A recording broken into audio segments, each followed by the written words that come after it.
The G-Wade Podcast with Deacon Dirty. You know, and I became a Steadicam operator. God bless me. Going back to college, going all the way back to that, right? Mm-hmm. So in the midst of all this, I'm 18, 19, I already had that. I got blessed into UCLA. So that's why I had to tell you this story to get to that point. Mm-hmm. Said, man, you want to go in? I said, I want to go in. What do you want to do? I want to be a Steadicam operator. Steadicam? Steadicam was a brand new invention, just a few years off. Yeah. And they said, ain't nobody black doing Steadicam. What? Chuck Jackson was the vice president of the invention of the Gary Brown. They invented it. He was the vice president, black guy. Chuck Jackson passed away. Chuck Jackson said, you in. I said, what you mean by that? I'm going to get you in school. Wow. So they got UCLA had their film master program, satellite program in Maine, Rockport, Maine. International Film Workshops, sponsored by UCLA. Got me up there. I got in, never paid $1. Wow. Had my room and board the whole time. Stayed in it, got certified, got all of my education, got me straight into the game. I ended up being the first African American on the East Coast. Steadicam operator. Yeah, yes, man. Nice. In the union, signed in, and that pushed me to end up. Videos came out, you know. That's what I was going to ask you about, because you've done a plethora of music videos. Tons of videos. Yeah. Yeah. What was your first? Do you remember your first music video? My first music video. Yeah. Whoa. My first official music video. And what EPMD crossover. What? Wow, dude. Crossover. You live in my life, Howard. Yeah, you know, I'm vicariously living right here. EPMD crossover. I was a PA. Okay. Cold out there. Yeah. Wasn't that fun? Making fire yeah. Standing over there hurting.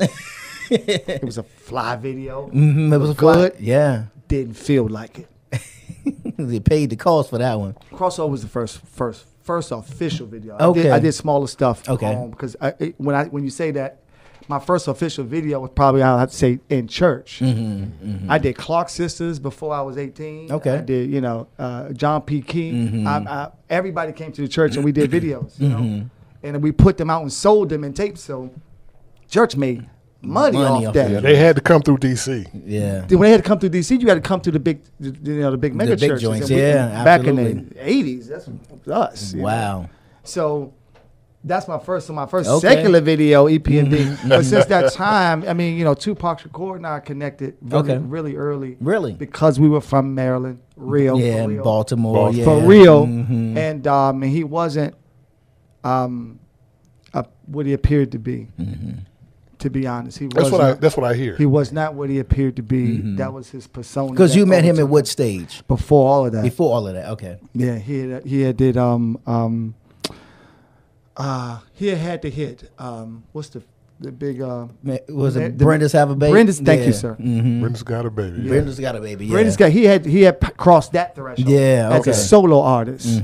You know, so from that point, you know, we were kind of, you know, there. And in fact, the year he passed, just around my birthday in September, I actually still have a letter of him signing my deal that he was going to be in my first film. And he passed away before we could make it happen. Him and Ice-T. Wow. Yeah. Wow. Yeah. Wow. That would have been dope. In '96, and it didn't happen.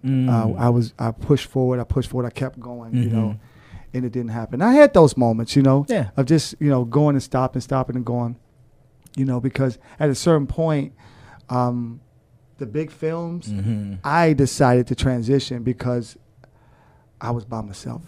I didn't prepare myself properly to jump in that. God put me in it. But the preparation from that and to have the stability, I didn't want to lean against Russell to move to LA to go bunk with him and do any of that, you know. I just said, I'm going to do it, man. To be honest, man, I got in my car and drove a $300 car. It took me 2 weeks to get to LA. I raised some capital and gave it to one of the PAs on one of the sets. And it took me 2 weeks to get there, breaking down. Wow. You know, the car wasn't ready for 3,000 miles. 3,000 miles, yeah. You know, and it was tough.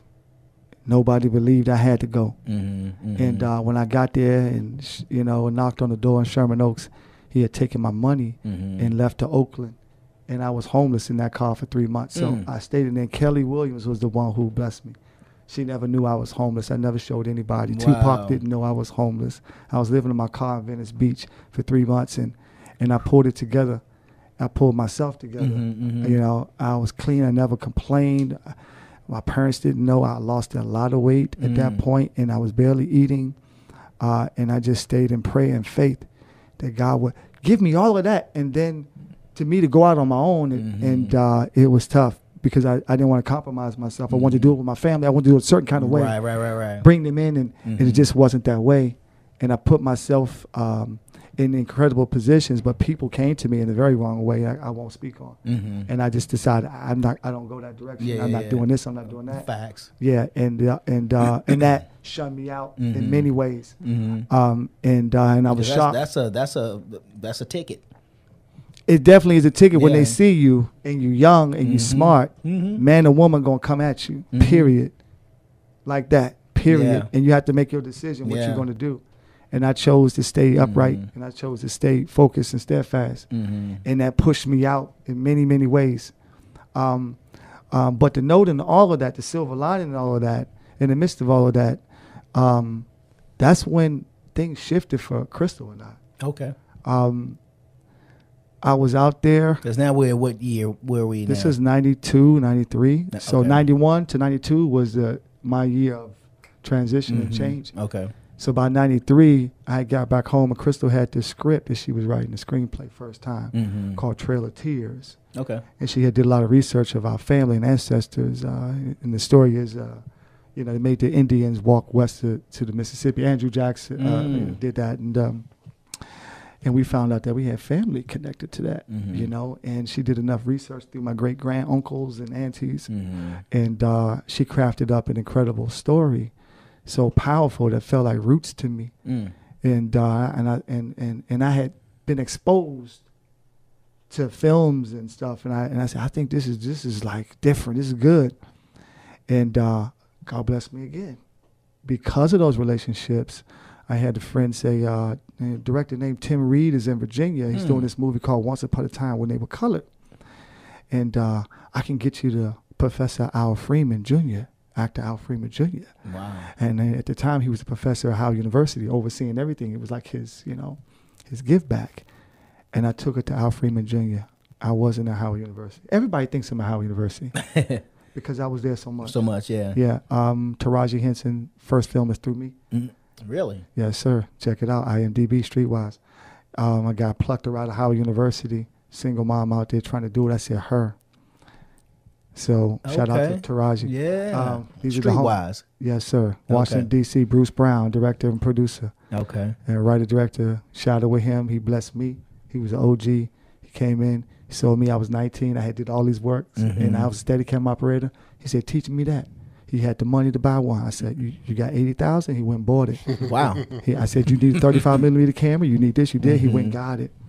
And we shot Streetwise. Actually, he shot several films, but I took off from that point. I did Streetwise with them, and in the midst of that, other things started coming my way, you know, music videos. Yeah. And I was called.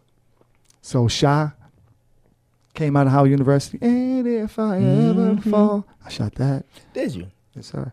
Okay. I shot a lot of go-go band videos back then. I had to shoot those. Work the wall. Work the walls. I did a lot of that back then. You didn't do the one where he was at the pool. The infamous video that came out where the girls was just going wild. It was I think it was the Work the Walls. Yes, well, you know what? They did 2 versions of that. Okay. They did 2 versions of that. This must have been the After Dark. Yeah, absolutely. Right. In fact, yeah, you know, I was, you know, and the thing about it was I'm a PK. And I'm getting in on the call it AAA. I got straight in on AAA level of entertainment.